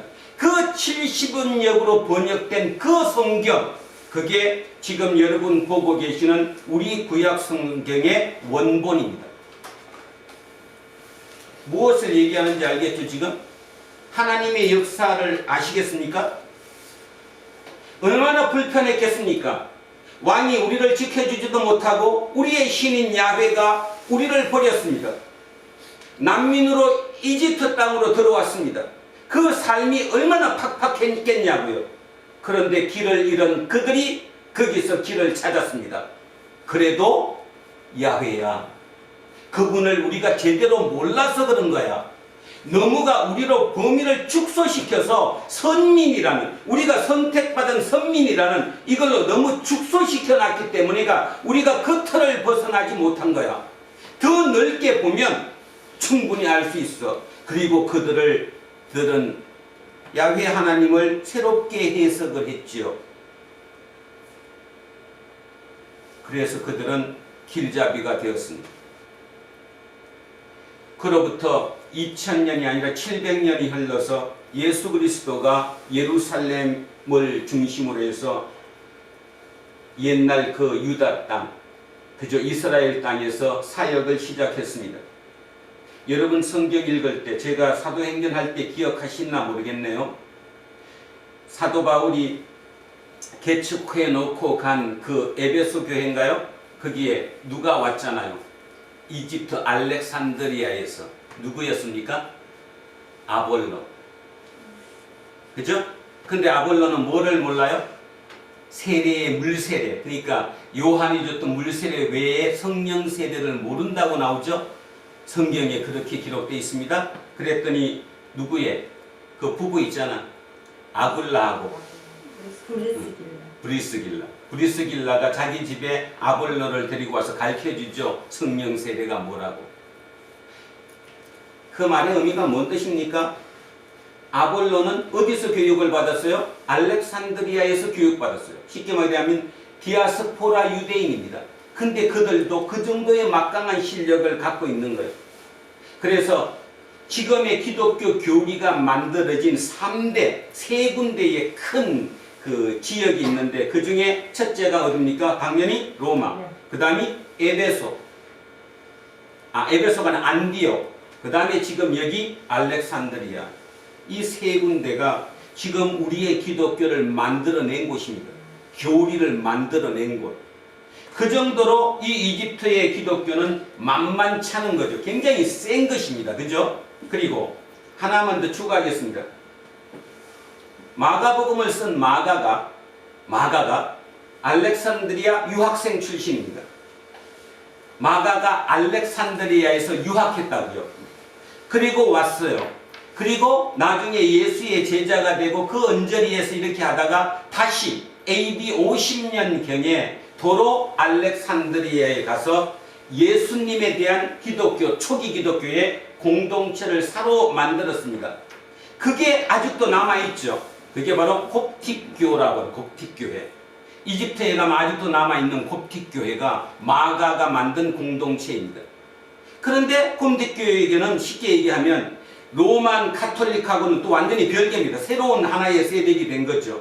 지금이야 이집트가 이미 이슬람화가 돼서 국민의 95%가 이슬람교를 믿는 국가이기 때문에 기독교가 약해지긴 했지만 결국 끈을 이어오는 얘기를 제가 오늘 이 얘기를 통해서 하고 있는 것입니다. 아마 그 중에 하나가, 이 5성읍 중에 하나가 알렉산드리아일 가능성이 높다. 그러면 머릿속에 어떤 추리가 되실 것입니다. 그죠? 이 시가, 이때 뿌려놨던 이 시가 결국은 그렇게 만들어냈구나. 자, 여기까지 했습니다. 그날에 애굽 땅 중앙에는 여호와를 위하여 제단이 있겠고 그 변경에는 여호와를 위하여 기둥이 있을 것이요. 20절. 이것이 애굽 땅에서 만군의 여호와를 위하여 징조와 증거가 되리니 이는 그들이 압박하는 자들로 말미암아 여호와께 부르짖겠고 여호와께서 그들에게 한 구원자이자 보호자를 보내사 그들을 건지실 것입니다. 여호와께서 자기를 애굽에 알게 하시리니. 그죠? 여기 하나님의 뜻이 나오잖아요. 하나님이 자기를 애굽에서 자기를 알게 하신대요. 누구를 통해서? 바로 그 난민을 통해서. 다시 얘기하면 요셉을 통해서 여호와 하나님을 누가 알았어요? 보디발 장군이 알았어요. 그죠? 너 모습에서 뭐가 보인다? 야훼 하나님이 함께 하심을 보인다. 성경에 계속 그렇게 기록되어 있습니다. 바로 이거죠. 그것이 바로 소프트 파워라는 겁니다. 소프트 파워. 똑같이 애굽 땅에서 만군의 여호와의 징조가 되고 여호와께서 자기를 애굽에 알게 하시는 방법이 이런 과정을 통해서라는 겁니다. 그날에 애굽이 여호와를 알고 제물과 예물을 그에게 드리고 경배할 것이요 여호와께 서원하고 그대로 행하리라. 여호와께서 애굽을 치실지라도 치시고는 고치실 것이므로. 이게 하나님의 뜻이에요. 하나님이 고통을 줘요. 그게 당연히 친 것처럼 보여요. 근데 그거는 살리기 위함이라는 거죠. 우리를 살리기 위함입니다. 이렇게 얘기하면, 말씀드리면 굉장히 기분이 나쁘실지도 모르겠지만 어떤 면에서 코로나는 하나님께서 우리를 살리기 위한 치심일지도 모릅니다. 그죠? 왜냐하면 인간이 교만하거든요. 인간의 과학이 불과 200~300년 만에 그냥 신의 영역까지 다 침범을 했거든요. 그 교만한 인간에게 어쩌면 하나님이 우리를 살리시기 위한 새로운 방법으로 이것을 줬는지도 모른다는 것입니다. 생각을 하기 나름이라는 거죠. 어떻게 받아들여야 되느냐의 문제입니다. 자, 그래서 애굽을 치실지라도 치시고는 곧 치실 것이므로 그들이 여호와께로 돌아올 것이라. 여호와께서 그들의 간구함을 들으시고 그들을 고쳐주시리라. 그날에 애굽에서 아수르로 통하는 대로가 있어 아수르 사람은 애굽으로 가고 애굽 사람은 아수르로 갈 것이고 애굽 사람이 아수르 사람과 함께 경배하리라. 자, 이 얘기는 이 당시 얘기는 뭐 당연히 있겠지만 빼고 좀 전에 얘기했던 얘기로 합니다. 자, 아수르로 통해요. 어디에서 어디로? 애굽에서 아수르로. 지금 애굽과 아수르는 적대관계예요. 미국과 중국은 적대관계예요. G2로 지금 부딪히고 있는 거거든요. 자, 북쪽의 세력 아시리아와 남쪽의 세력 애굽은 이렇게 서로 충돌하는 중이에요. 힘과 힘이. 그런데 지금 여기서 어떻게 이사야가 예언하느냐 하면 애굽에서 아수르로 통하는 길이 열리는데 대로가 서로 소통한다는 거잖아요. 그죠? 자, 이게 뭘까? 근데 좀 전에 제가 말씀드린 얘기를 들으면 들렸잖아요. 뭐로 들렸어요? 소프트로 들렸죠. 예를 들면 이집트의 어디하고 알렉산드리아, 그 다음 좀 전에 얘기했잖아요. 아시리아, 옛날 아시리아 땅이었던 어디? 안디옥. 그 두 곳이 기독교 교리를 만들어낸 가장 대표적인 곳이었다라는 거잖아요. 결국 그런 면으로 따지면 이게 연결된 건 틀림없이 맞는 거죠. 자, 애굽에서 아수르로 통하는 대로가 있어. 아수르 사람은 애굽으로 가고 애굽 사람은 아수르로 갈 것이며 애굽 사람이 아수르 사람과 함께 경배하리라. 그날에 이스라엘이 애굽 및 아수르와 더불어 셋이 세계 중에 복이 되리니. 이스라엘, 이집트, 아시리아, 이 세 나라가 결국은 이 지구별의 복이 된대요. 복이. 어쩌면 이 복이 된다는 그게 머릿속으로 가만히 생각하면 뭘까? 하드 파워일까? 소프트 파워일까? 우리는 느낌으로 옵니다. 그게 소프트 파워죠. 소프트 파워입니다. 아수르라고 나와있던 이 지역이 우리 사도행전 할 때 나오는 소아시아, 안디옥으로부터 에베소 그 다 지역, 그죠? 지금의 터키 지역, 그 다음에 지금의 이란, 이라크 지역, 그 지역이 아수르잖아요. 그러니 거기와 이집트와 계속 이렇게 다 연결되어 있는 거 아니에요? 자, 그래서 그날에 이스라엘이 애굽 및 아수르와 더불어 셋이 이 세 나라가 세계의 복이 될 거다. 아멘입니다. 길게 보면 실제로 그렇습니다. 거기에서 나왔던 그 초대 기독교가 결국 지금 세계 곳곳으로 흩어져서 세계의 복이 되었습니다. 자, 마지막 절합니다. 이는 만군의 여호와께서 복 주시며 이르시되 내 백성 애굽이여 내 손으로 지은 아수르여 나의 기업 이스라엘이여 복이 있을지어다 하실 것이니라. 저는 이 19장 마지막을 보면서 우리나라를 생각했습니다. 하나님께서 지금 2022년을 사는 대한민국 우리들에게 하시는 말씀이라고 생각합니다. 우리는 미국과 중국이라고 하는 거대 양강에 딱 가운데 뭉쳐서 이러지도 저러지도, 한쪽 사람들은 저쪽 눈치를 봐야 한다고 얘기하고 한쪽은 이쪽에 붙어야 한다고 얘기하고 그 세력들이 지금 한국에서 싸우고 있습니다. 지금 한국의 큰 싸움은 결국 지금 현 정부가 친중 쪽으로 붙었던 것이 문제가 되겠지요. 그래서 야당은 친미로 돌아가야 한다고 지금 싸움하는 거 아닙니까? 결론은 이 모든 과정이 대한민국에서 일어나는 지금의 그 모든 혼란한 과정도 결국 지금 여기처럼 오늘 봤던 이 애굽의 이 문제처럼 우리를 살리기 위한 하나님의 하나의 섭리일 것이라고 저는 믿습니다. 단지 누구에게는 섭리가 되고 누구에게는 안 될 것이냐, 그것을 정확한 눈으로 바라보고 미래를 위해서 지금을 어떻게 이겨나가야 되느냐, 지금을 어떻게 대처해야 되겠느냐 생각하는 그들에게는 이게 디딤돌이 되겠지만, 만약에 바로 눈앞에 보이는 하드 파워만 생각하는 사람들은 그게 아마 걸림돌이 되고 말겠지요. 저는 목사로서 가장 두려운 게 뭐냐면 그 사람들이 소프트 파워를 인정하지 않는다는 것입니다. 그리고 자기 속에 있는 소프트 파워를 악으로 쓰고 있다라는 거죠. 그러면 여러분 또 이렇게 생각합니다. 나 악 아닌데? 아니요. 악이 무엇입니까? 악은 탐욕이고 이기이고 자기 합리고 내 거로 가는 것, 내 것으로 좁혀지는 것, 이것이 결국 악입니다. 그것이 결국 하나님이 얘기하는 죄이거든요. 결국 하나님은 우리가 함께 더불어라고 했지 너와 나를 분리하라고 한 게 아니었으니까 이것을 어떻게 하나로 모을 것이냐. 결국은 하드 파워의 문제가 아니라 소프트 파워의 문제이다. 그러면 그 소프트 파워가 뭘로 될 것이냐. 결국 되는 건 딱 하나밖에 없다. 마음을 하나로 모으는 것. 지금까지 우리 세계 역사든 우리나라 역사든 역사에서 백성들의 마음을 하나로 모으는 방법은 무엇밖에 없었느냐? 종교밖에 없었죠. 그래서 신라 시대 우리 배웠습니다. 그죠?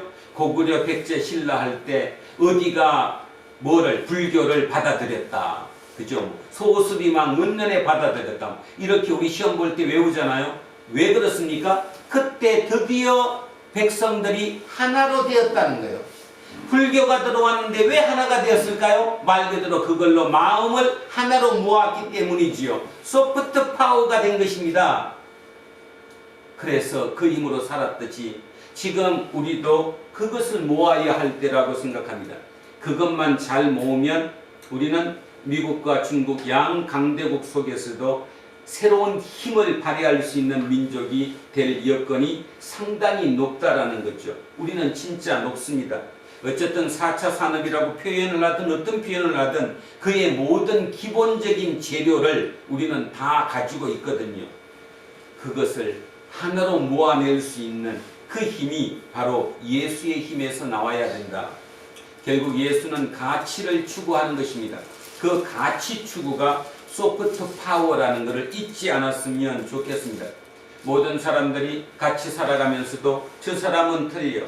저 사람 대단해. 그럴 때 가만히 한번 따져보십시오. 진짜 누구에게 절로 고개 숙여지는가? 누구에게 내가 무릎 꿇고 싶은가? 지금 눈에 보이는 끝에 보이는 힘, 돈의 힘, 권력의 힘, 그것을 가진 그들에게 굽히는 것은 내 이익을 위해서 속은 굽히는 게 아니라 겉으로 굽히는 거지만 진짜 진정으로 속으로 굽혀지는 건 어떤 때입니까? 진짜 좋은 생각을 가진, 진짜 마인드를, 건전한 마인드를 가진, 진짜 더 넓게 보는 그를 같이 만났을 때 절로 존경하게 되듯이 결국 우리의 승리는 소프트 파워가 이기는 것이지 하드 파워가 이기는 게 아니라는 사실을 절절히 명심했었으면 좋겠습니다. 그 소프트 파워를 위해서 예수에게 한번 붙어봅시다. 이렇게 성경 공부를 하면서 그렇구나. 그게 하나님의 뜻이었구나. 하나님이 지금도 우리에게 바라는 게 그러실 수 있겠네. 이렇게 하나의 마음으로 모을 수 있는 우리 두란노 공동체가 되었으면 참으로 좋겠습니다. 너와 내가 아닌 우리로 합쳐지는 그날을 기대하고 그걸 위해서 기도하셔야 하고 날마다 마음속에 그거를 위해서 순간 때때로 생각날 때마다 마음을 다잡아야 합니다. 다잡지 못하고 세상에 나가서 현란한 그들의 파워에 그 하드 파워에 눌리는 순간 나는 기죽기 마련이고 절망감을 느끼기에 마련이고 열패감을 느끼기에 마련이지요. 그것을 이길 수 있는 유일한 방법은 내 안이 강하면 됩니다. 내 안에 강한 예수로 그 소프트 파워로 하드 파워를 물리쳐야지만이 우리의 삶이 이어지고 이 땅에 하나님 나라가 조금이나마 이룩될 수 있다는 사실을 잊지 않았으면 좋겠습니다. 지금은 길을 잃은 시대입니다. 이 길을 잃은 시대에 길잡이가 되어줘야 될 사람, 그들이 바로 우리임을 여러분 각자 마음속에 잊지 않았으면 참으로 좋겠습니다. 길잡이가 되기 위해서는 그 모든 과정의 훈련 과정을 잘 통과해야 하고 그 모든 거 할 때마다 사고하시면서 이게 도대체 어떤 의미인가를 깊이 숙고할 수 있는 우리 모두가 되시기를 그 숙고라는 것이 결국 기도라는 사실을 꼭 눈 감고 하는 기도일 수도 있지만 길거리 다니시면서도 날마다 기도하는, 그래서 날마다 기뻐하고 감사하고 기도할 수 있는 저와 여러분이 되시기를 주의 이름으로 축원드립니다. 아멘. 기도하겠습니다. 살아계신 아버지 하나님, 지금 우리는 아주 위험한 위기에 처해 있습니다. 모든 사람이 길을 잃고 있습니다. 원래 자기 길을 잘 가던 그 사람들이 불과 20-30년 만에 자기 길을 잃어버렸습니다. 길을 잃은 사람이 스스로 길을 잃었다고 느끼지 못할 정도로 우리는 예전의 우리가 아닌 완전히 괴물로 변한 우리가 되어 가고 있습니다. 차분히 주말마다 주일마다 하나님의 말씀을 읽으며 그 말씀에 나를 비춰보기를 소망합니다. 그래서 원래의 나로 돌아가는 길, 그것만이 우리가 진정으로 산다는 것을 잊지 않았으면 합니다. 우리의 삶은 육의 끝으로 끝나는 것이 아니라 영으로 이어진다는 사실, 오늘 주님께서 가르쳐 주신 본문처럼 육의 몸도 있고 영의 몸도 있다는 사실을 잊지 않아야 합니다. 육의 몸은 결국 쇠하고 이 땅에서 넘어가고 끝나겠지만 영의 몸은 계속 이어지는 영생의 삶을 이어가겠지요. 그 영생의 삶을 기억하고 그 영생의 삶을 마음에 품은 우리가 이 땅에 어떻게 살아야 할 것인가는 분명합니다. 마음의 소프트 파워를 더욱더 힘써 길러 그 소프트 파워로 세상의 저 화려하고 멋진 하드 파워를 물리칠 수 있는, 그래서 이 세상의 새로운 길잡이가 될 수 있는 우리가 되게 하옵소서. 감사드리며 거룩하신 우리 주 예수 그리스도 이름으로 기도합니다. 아멘. 자, 찬송가 384장입니다.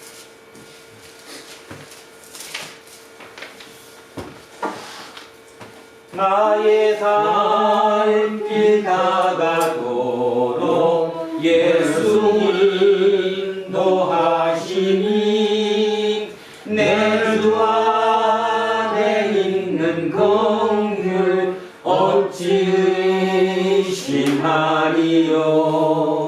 믿음으로 사는 자는 하늘 위로 받겠네. 무슨 일을 만나든지 만사형통하리라. 무슨 일을 만나든지 만사형통하리라. 나의 갈 길 다가도록 예수 인도하시니 어려운 일 당한 때도 족한 은혜 주시네. 나는 심히 고난하고 영혼 매우 가난함. 나의 앞에 반석에서 샘물 나게 하시네. 나의 앞에 반석에서 샘물 나게 하시네. 나의 갈 길 다가도록 예수 인도하시니 그의 사랑 어찌 큰지 말로 할 수 없도다. 성령 감화 받은 영혼 하늘나라 갈 때에 영영 부를 나의 찬송 예수 인도하셨네. 영영 부를 나의 찬송 예수 인도하셨네.